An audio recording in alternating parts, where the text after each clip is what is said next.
Olá, esta é uma videoaula de topografia sobre planimetria, medidas angulares, do curso de Engenharia Civil na modalidade de ensino remoto emergencial. Atenção! O material a seguir é uma videoaula apresentada pelo professor Messias Júnior Lopes Guerra como material pedagógico do IFMG, dentro de suas atividades curriculares ofertadas em ambiente virtual de aprendizagem. Seu uso, cópia e/ou divulgação em parte ou no todo, por quaisquer meios existentes ou que vierem a ser desenvolvidos, somente poderá ser feito mediante autorização expressa deste docente e do IFMG. Caso contrário, estarão sujeitos às penalidades legais vigentes. Em aulas passadas, estudamos a gamometria, que é o campo da topografia que estuda a medição das distâncias. E aí a gente viu dois métodos, que é o método das distâncias diretas e indiretas. Na aula de hoje, nós vamos estudar a goniologia, que é a parte da topografia que estuda os processos e instrumentos necessários para avaliar o ângulo. E este campo da topografia pode ser dividido em goniometria e goniografia. A goniometria, vamos estudar os processos e instrumentos necessários para medir esses ângulos em campo, os aparelhos que a gente vai utilizar. E a goniografia é o processo de representação desses ângulos em uma planta topográfica. Vários são os tipos de ângulos utilizados na topografia. Dentre eles temos os ângulos horizontais e os verticais. Nos ângulos verticais, temos aqueles de inclinação, zenital e nadiral. Dentre os ângulos horizontais, temos os ângulos goniométricos e os ângulos azimutais. Os azimutais são os ângulos azimuth e o rumo. Dentro dos ângulos goniométricos, temos os ângulos horários e as deflexões. Nos ângulos horários, temos os ângulos internos e os externos. Nas deflexões, temos as deflexões de direita e as deflexões de esquerda. Para medirmos esses ângulos em campo, em um levantamento topográfico, podemos utilizar os instrumentos denominados goniômetros, que são os teodolitos, podendo ser aqueles mais antigos, mecânicos ou óticos, ou esses mais modernos, que são os digitais, e também as estações totais. Vamos começar definindo os ângulos horizontais, que são aqueles ângulos formados pelo afastamento entre dois planos verticais, considerando um eixo, este eixo P, até o infinito. De acordo com a direção ou alinhamento de origem, eles podem ser azimutais ou goniométricos. Os ângulos azimutais, ele tem origem como a direção norte-sul, sendo denominados de azimuth ou rumo. Os azimuths são ângulos horizontais formados entre o eixo norte-sul, que é um meridiano em algum ponto do globo terrestre, e um alinhamento qualquer. Ele tem como origem o sentido norte, sempre no sentido norte, e varia de 0 até 360 graus. Então, como vocês podem observar, o azimuth OA é este ângulozinho aqui. O azimuth OB é este aqui, de 0 até este segmento. O azimuth OC é este aqui, que vai de 0 até o seu segmento. E o azimuth OD, que vai de 0, esse ângulo mais externo aqui, que vai até o seu segmento. Esses azimuths podem ser de vante ou de ré. O azimuth recíproco de um alinhamento AB, que é este aqui, que é chamado de vante, este aqui, é o azimuth deste alinhamento AB em sentido contrário, que é o chamado de contra-azimuth, ou seja, o azimuth de BA, que é esse aqui, que é o ré, os quais diferem de 180 graus. Então, o azimuth BA, que é este, ele é igual ao azimuth AB, que é este aqui, mais 180 graus. Então, para vocês compreenderem, basta estendermos este segmento que a gente vai observar o azimuth AB aqui. O azimuth BA, então, vai ser o azimuth AB, que eu desenhei aqui em cima, mais estes 180 graus. E aqui vocês podem observar um vídeo explicando como nós obtemos esse azimuth num levantamento topográfico utilizando um teodolito ou uma estação total, utilizando uma bússola para direcionarmos em relação ao norte. Já o rumo de um segmento é o menor ângulo formado entre a direção norte-sul e o alinhamento que a gente vai medir o rumo. Tendo como origem, então, a direção norte-sul, sempre, e varia sempre também de 0 a 90 graus apenas. Então, observe neste exemplo que o rumo desse segmento OA vai ser este ângulo aqui. O rumo desse outro segmento OB vai ser a partir da direção norte-sul até seu segmento. Então, este ângulo aqui. Neste outro ângulo, neste outro segmento OC, o rumo vai ser a partir da direção norte-sul até o seu segmento. E por último, neste outro segmento, OD, por exemplo, o rumo vai ser este ângulo aqui da direção norte-sul até o seu segmento. Como os rumos e azimuths são referidos a uma mesma direção, que é a norte-sul, eles podem ser convertidos entre si. Então, por exemplo, se o azimuth for menor que 90 graus, que ele está no primeiro quadrante, aqui, temos que o rumo vai ser o próprio azimuth, que é este ângulozinho aqui, entre a direção norte-sul e o segmento OA. Caso o azimuth seja maior que 90 graus, então vai ser neste segundo quadrante. Então o rumo vai ser 180 graus menos o azimuth, que é este ângulo aqui até o segmento. Então vai restar este pequeno ângulo aqui, que é o rumo, contando sempre da direção norte-sul. E caso o azimuth seja maior que 180 graus, ele vai estar no terceiro quadrante, que, por exemplo, é este segmento OC. Daí, o rumo vai ser o azimuth. Então, o azimuth desse segmento OC vai ser este ângulo aqui, até o segmento, menos 180 graus, que é esse segmento aqui, até a direção norte-sul. Então, vai restar este ângulozinho aqui, para ser o azimuth. E caso esse azimuth esteja no quarto quadrante, que é para ângulos maiores que 270 graus, aqui é o 270 graus, o rumo vai ser 360 graus, então uma volta completa, menos o azimuth desse segmento, que é daqui do zero até o segmento. Então o rumo agora vai ser este ângulo aqui. Então estas são as regrinhas para conversão de rumo em azimuths.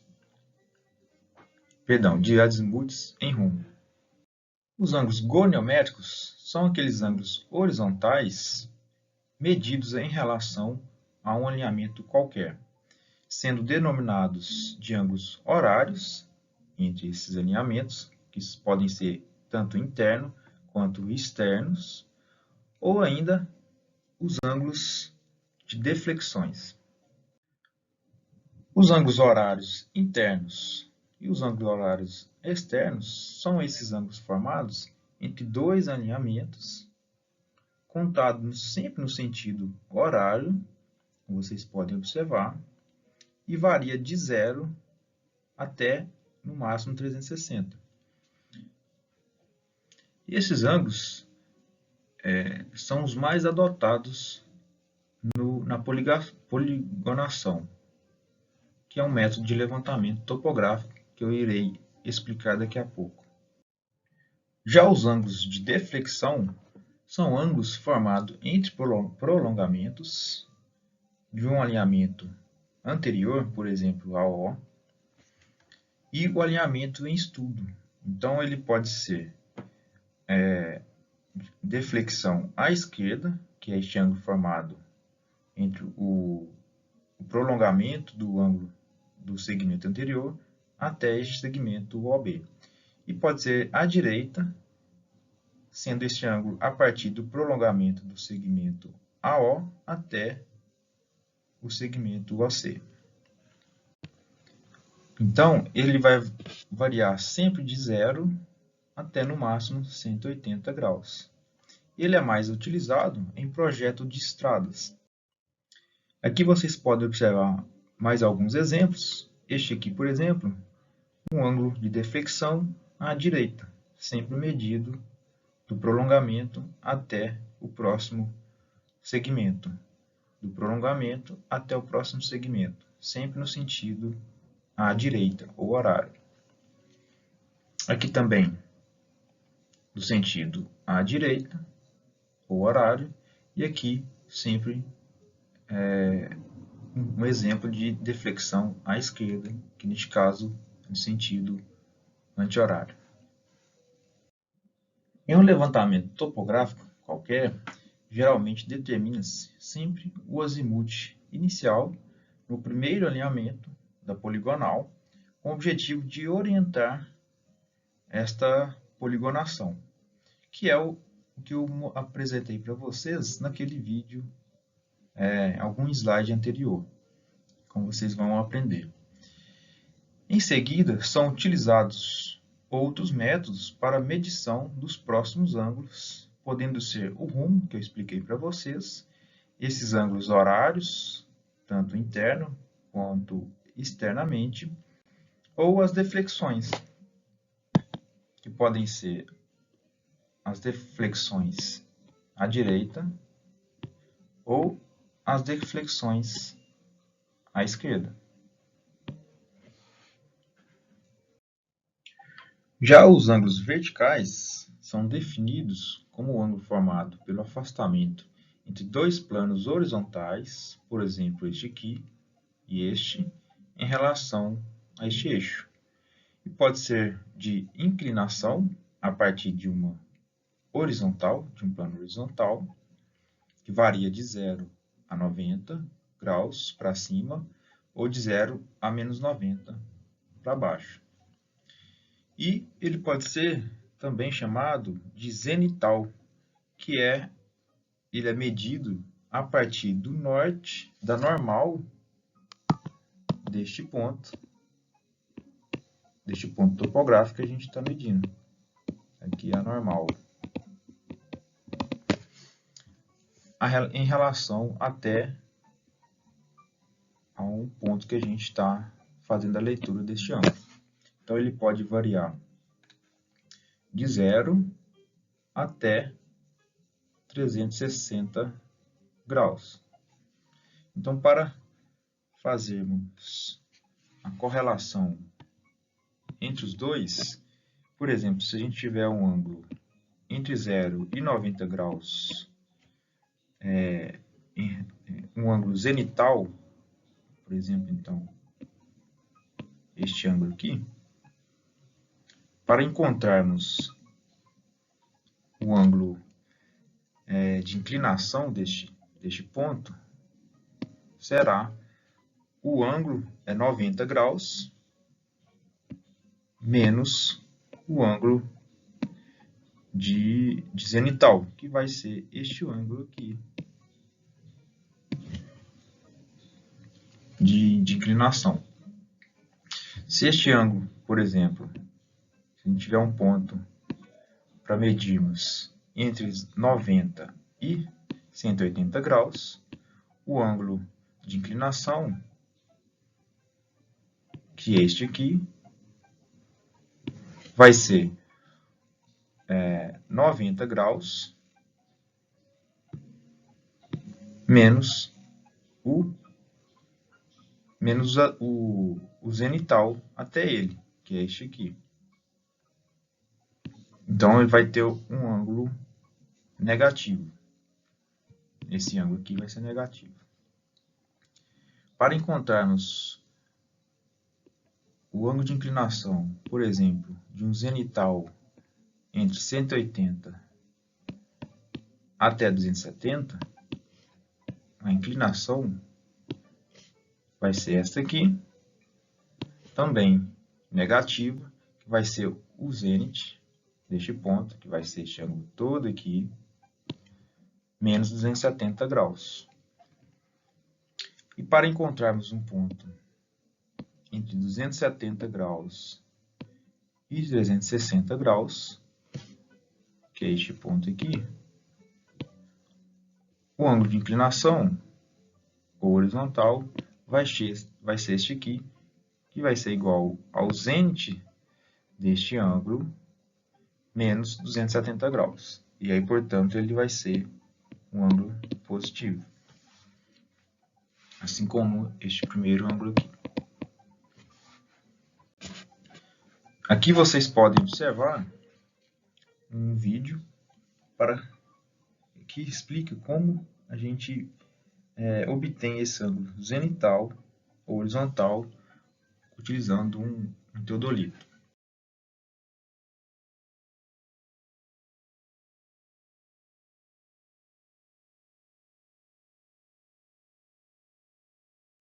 Como orientações para trabalhos topográficos, existem 3 passos indispensáveis para a representação de uma porção qualquer de superfície terrestre. Primeiro, a adoção de uma escala, que geralmente vai ser de redução, já que a gente está representando uma grande área em um papel, associada ao modelo de projeção, que no caso é o modelo topográfico. A identificação da posição, que são o uso das coordenadas de um dos pontos, que é referenciada ao modelo adotado, por exemplo, as coordenadas arbitradas no plano topográfico, as geodésicas ou o TM, para que se evite a translação desses pontos na representação da planta topográfica. E, por fim, a orientação da representação, geralmente materializando o meridiano ou determinando o ângulo que esse meridiano forma com uma direção perfeitamente definida no campo, que é o azimuth que eu falei para vocês, para que se evite com isso a rotação deste levantamento topográfico. E este azimuth ele pode ser tanto magnético como verdadeiro, que está relacionado com os meridianos de um ponto topográfico. Aquele relativo ao meridiano magnético são relacionados com a linha que une os polos magnéticos da Terra e que não coincidem com os polos geográficos. E eles são materializados utilizando como instrumento goniométrico a bússola. Já o azimuth verdadeiro é relativo ao meridiano verdadeiro, que por sua vez é definido pelos polos norte e sul geográficos, ou também chamados verdadeiros. A sua determinação pode ser executada conhecendo o azimuth magnético e conhecendo a declinação magnética do local que a gente está medindo. A transformação, então, desse azimuth magnético em azimuth verdadeiro dependerá da declinação magnética, que por sua vez varia no tempo e no espaço. Relativa à posição dos meridianos, essa declinação magnética ela pode ser ocidental, onde o meridiano magnético está à esquerda do meridiano verdadeiro ou geográfico. Ele pode ser oriental, onde o meridiano magnético está à direita do meridiano verdadeiro, ou nula, onde os meridianos se coincidem. E para medirmos o azimuth verdadeiro de um ponto, por exemplo, P1, com declinação magnética do tipo oriental,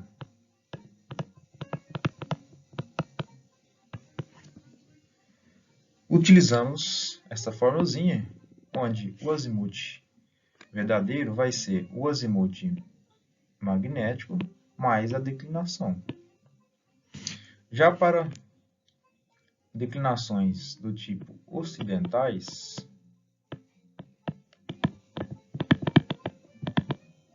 utilizamos essa outra formulazinha, onde o azimuth verdadeiro deste ponto P1 vai ser o azimuth magnético, medido com a bússola, menos essa declinação magnética. E no Brasil, atualmente, a declinação magnética é essa do tipo ocidental. E como mencionei há pouco, essa declinação magnética varia tanto no espaço, que que em cada ponto do globo terrestre vai ter um valor, e também ela varia no tempo, sofrendo variações tanto diurnas, mensais, anuais, quanto até mesmo seculares, fora as variações acidentais. Podemos determiná-las utilizando os métodos da astronomia de campo, por métodos utilizando magnetômetros, que são esses aparelhos, e pelos mapas isogônicos e isopóricos. Deste mapa isogônico, temos as linhas isogônicas, que são linhas que possuem o mesmo valor de declinação magnética, como vocês podem observar aqui. Deste outro mapa isopórico, temos as linhas isopóricas, que são linhas que possuem o mesmo valor de variação anual desta declinação magnética. Aqui vocês podem observar um site para vocês descobrirem a declinação magnética do local em que vocês estão.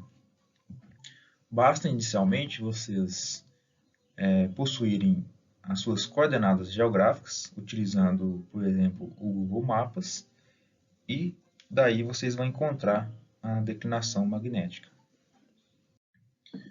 Vamos estudar agora os métodos de levantamento planimétrico, que é um conjunto de processos e operações realizados para a obtenção de medidas no terreno, que são as medidas de ângulos verticais, horizontais e das distâncias entre os pontos levantados, e que são capazes de definirem o trecho dessa superfície terrestre com o objetivo de representá-los em uma planta topográfica. Para isso, esses métodos devem obedecer certos critérios e seguir determinadas etapas que dependem do tamanho da área a ser levantada, do tipo de relevo e da precisão desses aparelhos que é requerido pelo projeto que eles demandam. Um dos métodos é o levantamento por interseção, que é utilizado em situações onde possuímos apenas 3 elementos conhecidos, por exemplo, em um triângulo, e os outros 3 a ser determinado. Geralmente ele é utilizado para a determinação de pontos inacessíveis em um terreno. Então temos a interseção de ângulos para determinarmos um ponto a ser conhecido, utilizando essas formulazinhas. Por exemplo, a somatória dos ângulos de uma figura geométrica vai ser 180 igual a 180 graus, vezes o número de lado dessa figura geométrica que a gente está trabalhando, mais ou menos 2. Então, no caso do triângulo, a soma dos ângulos internos é 180 graus. E para conhecermos este ponto, calculando a partir desses ângulos, basta a gente usar a regra dos senos, como já apresentei para vocês lá nas primeiras aulas de revisão matemática. E também tem o método de intersecção de distâncias, para conhecermos a distância de um lado, por exemplo, deste lado AB, utilizando a regra dos cossenos, também já explicado para vocês lá nas revisões matemáticas. Outro método de levantamento planimétrico é aquele por caminhamento, ou mais comumente chamado de poligonação.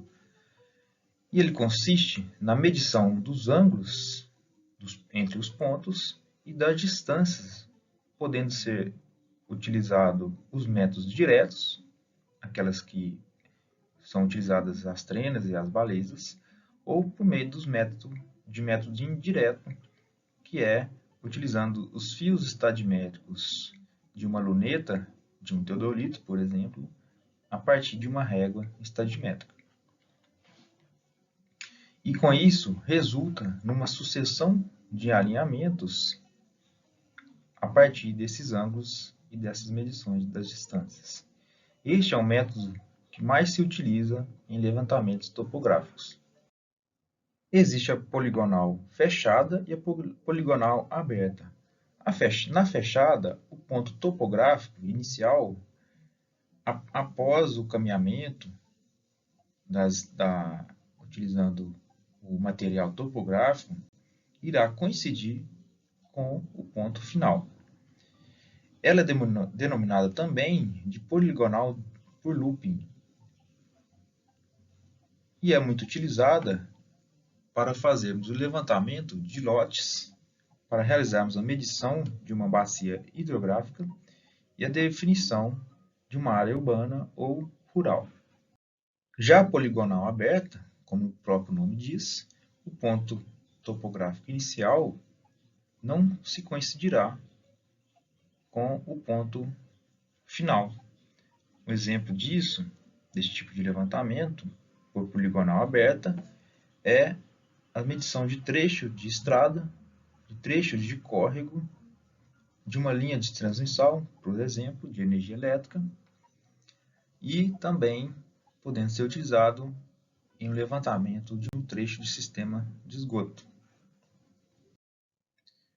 O método de levantamento por irradiação é um método secundário e auxiliar para a poligonação. Nele, a posição dos pontos irradiados, a partir de um ponto da poligonal, se determina o ângulo entre esses pontos e as distâncias do ponto que ele está medindo até o ponto que a estação está apoiada. Então, com esse método, a gente pode fazer o levantamento dos detalhes de um terreno, por exemplo.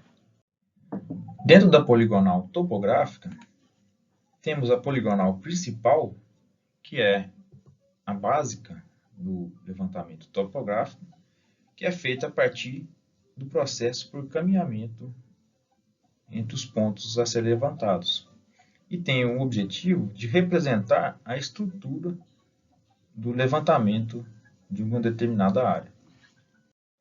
E como disse anteriormente, a partir dos pontos da poligonal principal, todos aqueles elementos naturais, que são as árvores, um lago, ou até mesmo artificiais, que são os postes, ou até mesmo a fachada de um edifício, e que sejam de interesse para representarmos na planta topográfica, são levantados utilizando o processo da irradiação a partir desses pontos. Caso um levantamento topográfico, por exemplo, urbano, tenha grandes dimensões ou até mesmo obstáculos nas visadas aos elementos de interesse a serem levantados, podemos utilizar uma poligonal chamada secundária, que são essas aqui, em tracejado, que é criado a partir da poligonal principal, que é essa aqui de linha contínua. Considerando a aparelhagem, os procedimentos, os desenvolvimentos e a materialização de uma poligonal topográfica, a NBR 13133, de 94, a classifica em 5 opções. Conforme vocês já puderam conhecê-las lá naquela atividade avaliativa 3 sobre esta norma. E para cada classe, vocês puderam observar que existe um equipamento a ser adotado, com cada tipo de precisão a ser levantada, e também como algumas outras especificidades quanto à extensão máxima que cada poligonal deverá ser realizada e também do número de vértices dessa poligonal. E a decisão de qual classe a ser adotada será do contratante e dependerá também do objetivo a que se destina este levantamento topográfico.